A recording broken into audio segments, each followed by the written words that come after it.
The Roman Empire was one of the greatest civilizations in history. At its height, it stretched across 3 continents, governed tens of millions of people, and shaped the development of law, engineering, language, and government for centuries. Even today, the influence of Rome can be seen in cities, institutions, and ideas around the world. But how did a small city on the Italian Peninsula become one of history's most powerful empires? Rome began as a republic in 509 BC, governed by elected officials and the Roman Senate. Over the centuries, disciplined armies and skilled diplomacy allowed Rome to conquer neighboring territories across Italy and eventually dominate the Mediterranean. However, rapid expansion also brought political instability, civil wars, and fierce competition for power among ambitious leaders. The Republic reached its breaking point during the 1st century BC. After years of conflict, Julius Caesar emerged as Rome's most powerful general, but his assassination in 44 BC plunged the state into another civil war. Caesar's adopted heir, Octavian, defeated his rivals and, in 27 BC, was granted the title Augustus.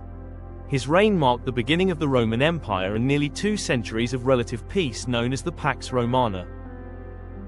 Under Augustus and his successors, the empire expanded to its greatest extent. Roman legions conquered Britain, secured North Africa, and pushed deep into the Middle East. At its peak under Emperor Trajan in AD 117, the empire stretched from the Atlantic Ocean to Mesopotamia, surrounding nearly the entire Mediterranean Sea, which the Romans proudly called Mare Nostrum, RC. Maintaining such a vast empire required an effective system of government. The emperor held supreme authority, supported by an extensive bureaucracy, provincial governors, tax collectors, and local officials. Roman law helped establish order across diverse cultures and peoples, creating legal principles that continue to influence modern justice systems.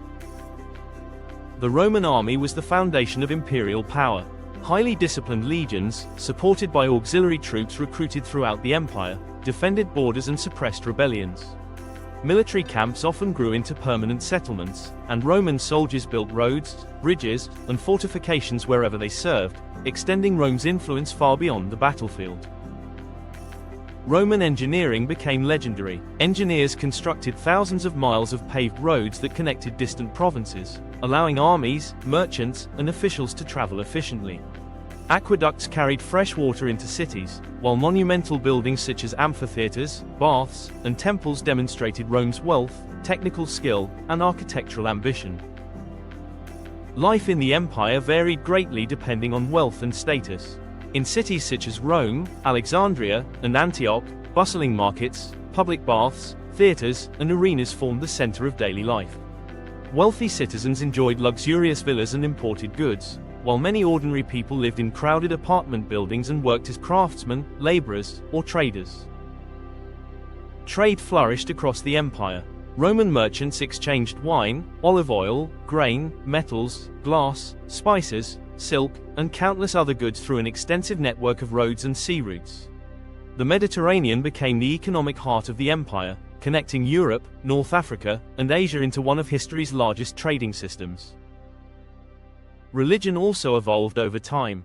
Romans initially worshipped a pantheon of gods including Jupiter, Mars, Venus, and Minerva, while also adopting deities and traditions from conquered peoples. As Christianity spread during the 1st centuries AD, it faced periods of persecution before eventually transforming the empire itself. The 1st and 2nd centuries AD are often remembered as the Pax Romana, or Roman peace. Although conflicts still occurred, the empire experienced remarkable political stability, economic prosperity, and cultural achievement. Literature, philosophy, architecture, and science flourished, while millions of people benefited from the security provided by Roman rule. This stability did not last forever. During the 3rd century, the empire entered a prolonged crisis marked by civil wars, economic decline, inflation, disease, and repeated invasions along its frontiers. Emperors rose and fell with alarming speed, threatening the survival of the state. Order was gradually restored through sweeping reforms. Emperor Diocletian reorganized the government and divided administrative responsibilities to improve efficiency.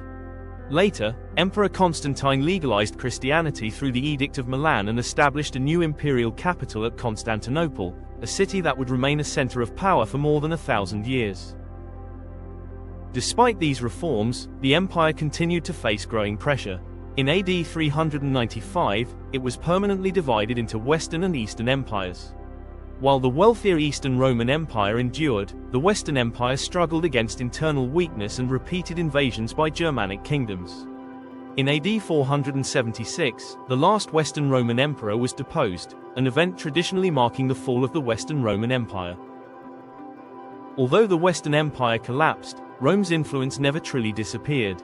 The Eastern Roman, or Byzantine, Empire preserved Roman traditions for centuries, while Roman law, engineering, architecture, language, and political ideas continued shaping Europe and beyond.